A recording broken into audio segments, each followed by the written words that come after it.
La noche se tiñó de un drama inesperado en el plató de Viernes, donde el huracán de la actualidad desató una tormenta de proporciones épicas que aún resuena en los ecos de la crónica social española. Lo que prometía ser una velada más de entretenimiento se transformó en un campo de batalla dialéctico, dejando al descubierto la fragilidad de ciertos discursos y la sorprendente volubilidad de quienes los enarbolan. Los cimientos de la farándula se estremecieron y el público, testigo mudo de la contienda, aguardaba cada palabra con el aliento contenido, consciente de estar presenciando un cisma televisivo de calado. En el ojo de este ciclón, Terelu Campos, figura de un feminismo que, hasta aquel momento, parecía tallado en granito, se encontró en una encrucijada moral que desnudaría sus más profundas contradicciones. Su defensa, lejos de ser unánime, se convirtió en un espejo deformante de sus propias convicciones, revelando un doble rasero que conmocionó a cientos de miles de espectadores. La dama que se erigía en paladina de la sororidad ahora se veía enredada en una trama donde las alianzas cambiaban con la dirección del viento, dejando un reguero de perplejidad y desilusión entre su otrora incondicional audiencia. Si esta revelación, este golpe de efecto en la narrativa de los personajes públicos que creíamos conocer, ha capturado tu atención, permíteme invitarte a unirte a nuestra creciente comunidad en Olor a Farándula. Aquí desentrañamos cada semana los hilos ocultos que tejen la compleja y, a menudo, desgarradora realidad del corazón de la farándula española, ofreciéndote una perspectiva que desafía lo convencional y busca la verdad en cada intersticio.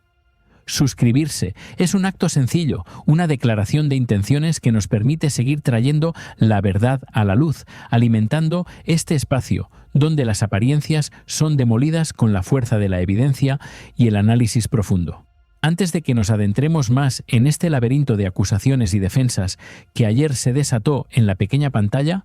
me gustaría saber tu opinión, esa perspectiva única que solo tú puedes aportar a este apasionante debate. Cuéntame en los comentarios, ¿desde qué rincón del mundo nos acompañas hoy en este viaje implacable por la verdad? Tu voz es fundamental en este espacio de reflexión, un eco necesario que amplifica la complejidad de estas historias humanas que, a menudo, trascienden la pantalla para instalarse en nuestras propias vidas y conciencias. El detonante de esta auténtica convulsión llegó de la mano de Carlos Constancia Padre, cuya entrevista en De Viernes fue un auténtico tsunami mediático, dejando un rastro de titulares que se propagaron como pólvora en la hoguera de la opinión pública. Su aparición no fue un mero ejercicio de memoria, sino una arremetida sin piedad, un ajuste de cuentas público que encontró en Marflores su principal objetivo. Las palabras vertidas por Constancia no eran simples recuerdos, sino flechas envenenadas lanzadas con la precisión de quien guarda un resentimiento añejo, buscando redimir un pasado que, para él, había permanecido en las sombras de la injusticia. La atmósfera en el plató se volvió irrespirable, cargada de una tensión que traspasaba la pantalla y se instalaba en cada hogar. Ángela Portero, con su habitual perspicacia, no dudó en ponerlo fino, cuestionando la pertinencia y el tono de ciertas declaraciones. Sin embargo, en un giro sorprendente de los acontecimientos, Terelu Campos, la misma que en otras ocasiones había levantado la bandera de la intransigencia moral, se unió a la causa de Constancia Padre, ofreciéndole un inesperado respaldo. Este movimiento, calculado o impulsivo, marcó el inicio de su propia caída en desgracia pública, un paso en falso que la dejaría expuesta a la más cruda de las críticas y la señalaría como un faro de incoherencia en un mar de principios. Pero la alianza de Terelu con Constancia no tardó en tambalearse, pues los vientos de la opinión pública y la necesidad de la cadena de justificar la polémica le bajaron los humos con una celeridad asombrosa.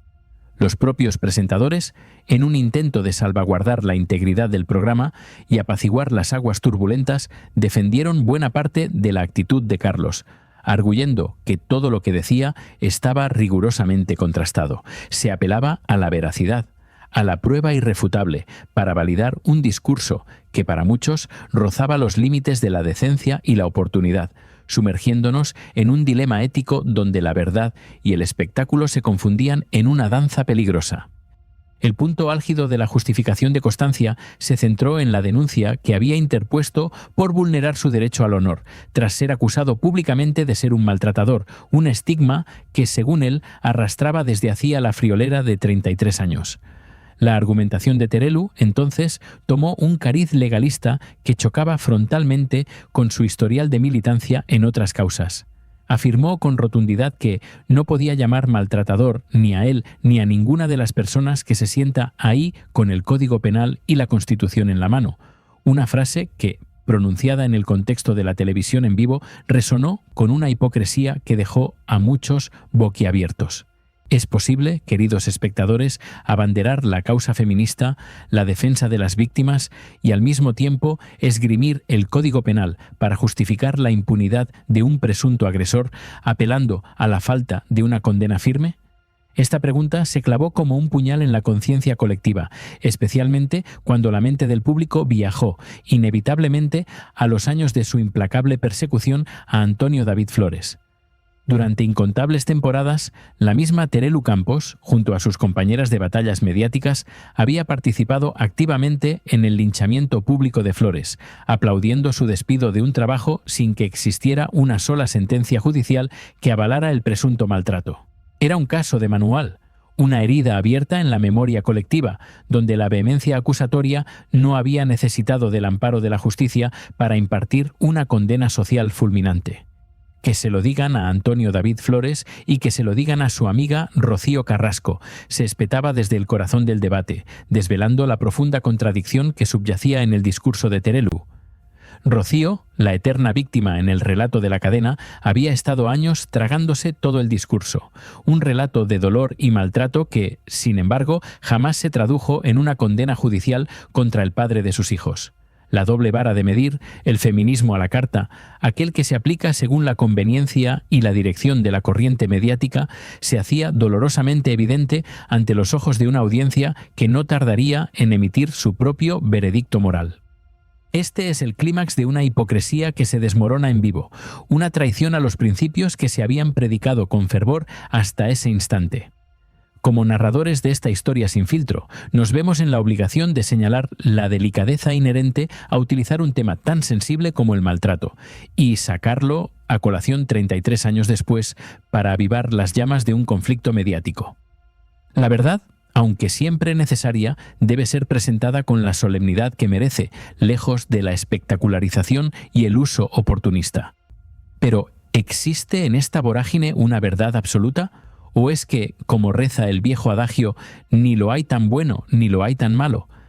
Quizás la complejidad de las vidas expuestas en el candelero público nos obliga a matizar, a dudar, a cuestionar cada relato que se nos presenta con la urgencia de la última hora, invitándonos a buscar las grietas en el muro de las apariencias y a escuchar las voces silenciadas por la marea de la fama. La cuestión principal sigue en el aire. ¿Estamos presenciando una verdadera búsqueda de justicia o es simplemente una nueva vuelta de tuerca en el implacable molino de la farándula española?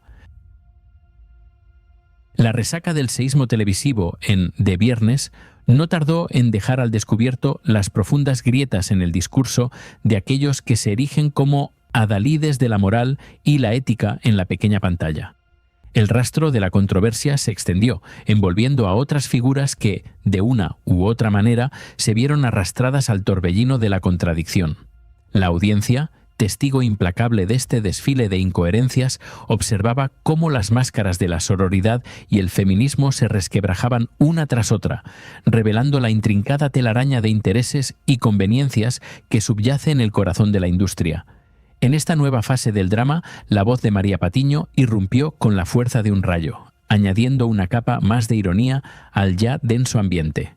Patiño, sin dudarlo, acusó a Terelu Campos de vivir en la ignorancia, de no enterarse de nada y de utilizar el victimismo como un escudo ante su falta de perspectiva de género, un reproche que resonó con la amarga verdad del refrán: «Le dice la sartén al cazo».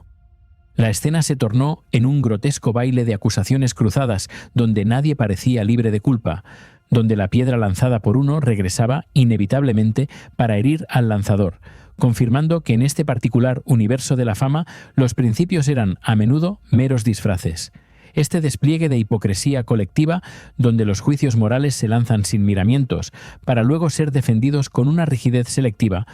nos lleva a una reflexión profunda sobre la naturaleza del espectáculo y el papel de sus protagonistas. La televisión se convierte así en un espejo deformado de la sociedad, un escenario donde la verdad es maleable y la coherencia, una virtud escasa. ¿Será que el público ya se ha acostumbrado a este juego de espejos, donde la imagen es más importante que el fondo, o estamos ante un punto de inflexión donde la exigencia de autenticidad es cada vez mayor? La respuesta se vislumbra en la indignación que surge en cada comentario, en cada análisis que desvela la farsa. En medio de este caos narrativo, las dos únicas verdades indiscutibles emergieron de la propia boca de Carlos Constancia padre, en momentos de lucidez que se alzaban sobre la maraña de su propio testimonio. Constancia, con una franqueza inusual, cuestionó la pertinencia de desenterrar un supuesto maltrato de 33 años atrás para publicarlo en una biografía, un acto que, según él, respondía a una necesidad de notoriedad. Esta reflexión, que coincidía con el sentir de muchos, señalaba la explotación de dramas personales como moneda de cambio en el mercado de la fama, una práctica que desdibuja los límites entre la denuncia legítima y la búsqueda desesperada de protagonismo. Aquí, precisamente aquí, en este punto de encuentro entre la denuncia tardía y la sospecha de oportunismo, hallamos una verdad incómoda que resuena con fuerza: el temor a la verdad.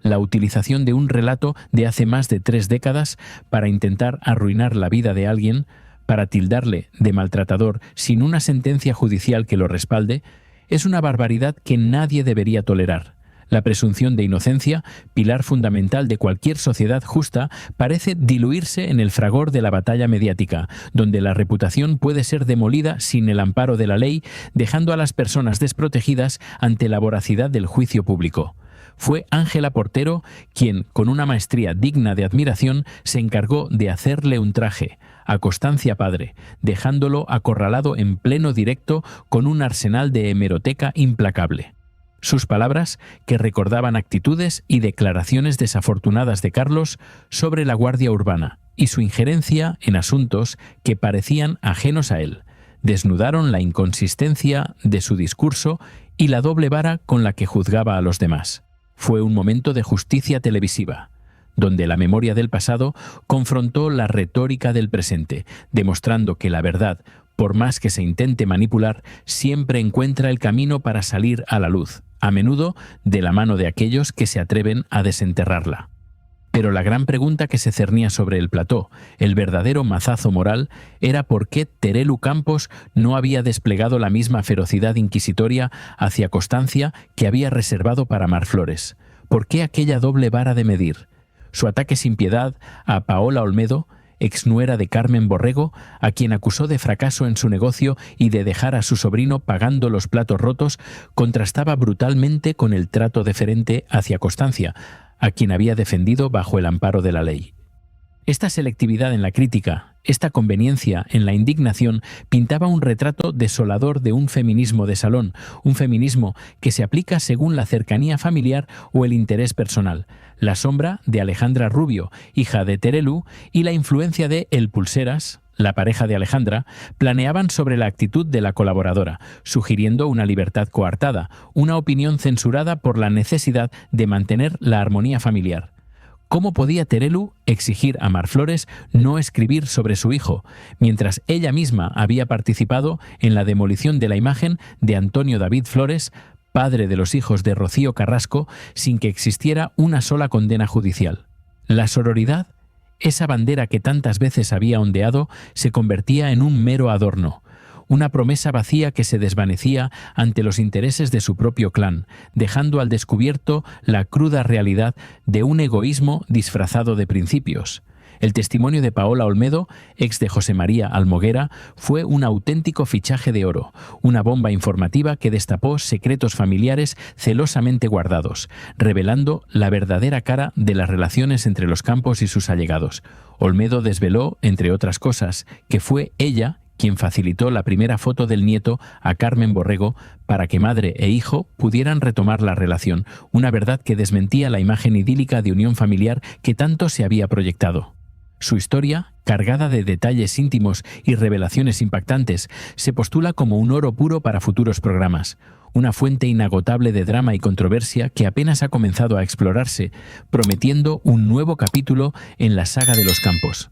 Así, la farsa del feminismo selectivo de Terelu Campos, aquel que se mide con un código penal a la carta y se amolda a los vientos de la conveniencia familiar, quedó expuesta ante la mirada atenta de una audiencia que ya no se conforma con discursos vacíos. La imagen de la defensora de las causas justas se desmorona, dejando tras de sí un vacío de credibilidad que será difícil de llenar.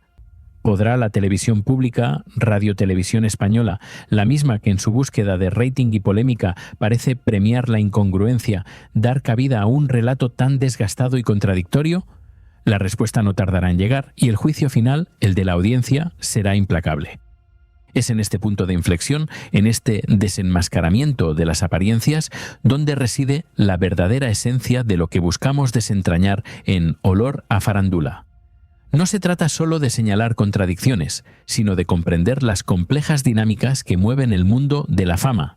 la política de los medios y las vidas humanas que se sacrifican en el altar del entretenimiento. Si te has sentido conectado con esta búsqueda de la verdad, si ansías ir más allá de los titulares y desvelar los hilos invisibles que mueven el espectáculo, te invitamos a unirte a nuestra comunidad. Suscribirte es un paso hacia la verdad, un acto que nos permite seguir explorando las profundidades de un universo que nunca deja de sorprendernos y donde la coherencia es el tesoro más preciado. No te quedes fuera de esta conversación vital. Tu apoyo es el motor que nos impulsa a seguir destapando